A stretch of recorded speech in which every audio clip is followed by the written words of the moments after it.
एक बार की बात है। किसी नगर में एक राजा ने एक मंदिर बनवाया जिसमें श्री कृष्ण की एक मूर्ति भी रखवाई, लेकिन उसकी कभी पूजा नहीं की। पूजा करने के लिए मंदिर में एक पुजारी को रखा गया। पुजारी नियमित कन्हैया जी को नहलाता और बड़ी ही श्रद्धा भाव से उनकी पूजा अर्चना करता। राजा भी रोज कान्हा जी के लिए एक फूलों की माला भेज देता था और जब वह दर्शन करने आता तो पुजारी उस माला को उतार कर राजा को पहना देता। ऐसा करते करते पुजारी की भी उम्र बीत चुकी थी। एक दिन किसी वजह से राजा नहीं आ सका तो उसने एक सेवक के हाथ मंदिर में माला पहुंचा दी और कहलवा दिया कि आज वह मंदिर नहीं आएगा, इसलिए पुजारी उसका इंतजार ना करे। इतना कहकर सेवक चला गया। पुजारी ने हमेशा की तरह कन्हैया जी को माला पहना दी, लेकिन जब शाम हुई तो पुजारी यह सोचने लगा माला उतार कर किसे पहनाई जाए। उसने सोचा क्यों न ये माला आज मैं ही पहन लूं। वैसे भी मेरी उम्र हो चली है, जीवन का क्या पता कब खत्म हो जाए। इतना सोचकर पुजारी ने माला उतारकर अपने गले में डाल ली, लेकिन इतने में ही सेवक आ गया और उसने बताया कि राजा की सवारी मंदिर में पहुंचने वाली है। राजा की सवारी आने की बात जब पुजारी ने सुनी तो वह डर गया। उसने सोचा कि अगर राजा ने उसे देख लिया तो वह तो मरवा ही डालेगा।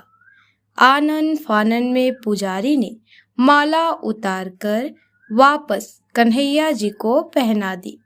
जैसे ही राजा अंदर आया तो हमेशा की ही तरह पुजारी ने माला कान्हा जी के गले से उतारकर राजा को पहना दी, लेकिन माला पर लगा सफेद बाल देखकर राजा समझ गए कि पुजारी ने यह माला स्वयं ही पहनी थी।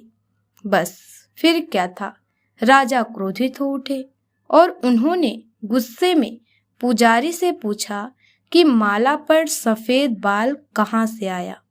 तब राजा की बात सुनकर पुजारी डर गया और बोल पड़ा, ये तो कन्हैया जी का है। अब तो राजा और भी क्रोधित हो गए, क्योंकि कान्हा तो भगवान है और उनके बाल सफेद कैसे हो सकते हैं। इसलिए राजा ने फरमान सुना डाला कि कल श्रृंगार के समय राजा खुद आएंगे और देखेंगे सच में ही कान्हा जी का सफेद बाल है या पुजारी झूठ बोल रहा है।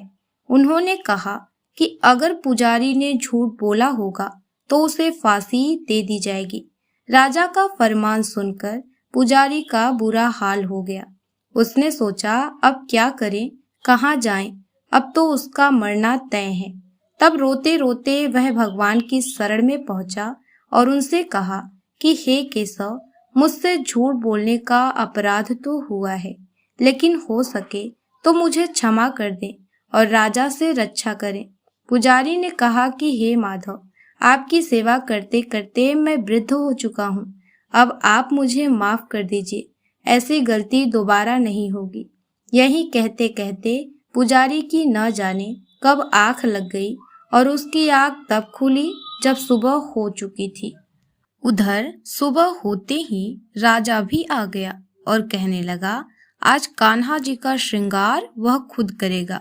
ऐसा कहकर जैसे ही राजा ने कान्हा जी का मुकुट उतारा तो देखा कि श्री कृष्ण के तो सारे बाल ही सफेद हैं, लेकिन राजा को फिर भी यकीन नहीं हुआ।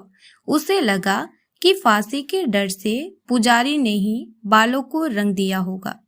राजा ने सोचा कि क्यों न कन्हैया जी का एक बाल तोड़कर देखा जाए। इसके बाद राजा ने कान्हा जी का एक बाल तोड़ लिया, लेकिन जैसे ही बाल टूटा कन्हैया जी के सिर से खून की धारा बहने लगी। यह देखकर राजा भगवान के चरणों में गिरकर माफी मांगने लगा। तभी श्री कृष्ण की मूर्ति से आवाज आई, हे राजन, तुमने मुझे केवल मूर्ति मात्र ही समझा, इसलिए आज से मैं तुम्हारे लिए केवल मूर्ति मात्र ही रहूंगा। लेकिन पुजारी ने सच्चे मन और पूरी श्रद्धा से मेरी भक्ति की है, इसलिए उसकी अनन्य भक्ति को देखकर मुझे अपने बाल सफेद करने पड़े। कन्हैया जी ने कहा कि भक्ति में कभी भी संशय नहीं होना चाहिए और सच्चे भक्त की लाज तो मैं कभी जाने ही नहीं देता। अगर आपको हमारा ये वीडियो पसंद आया हो तो हमारे वीडियो को लाइक करें और चैनल पर नए हो तो चैनल को सब्सक्राइब कर लें।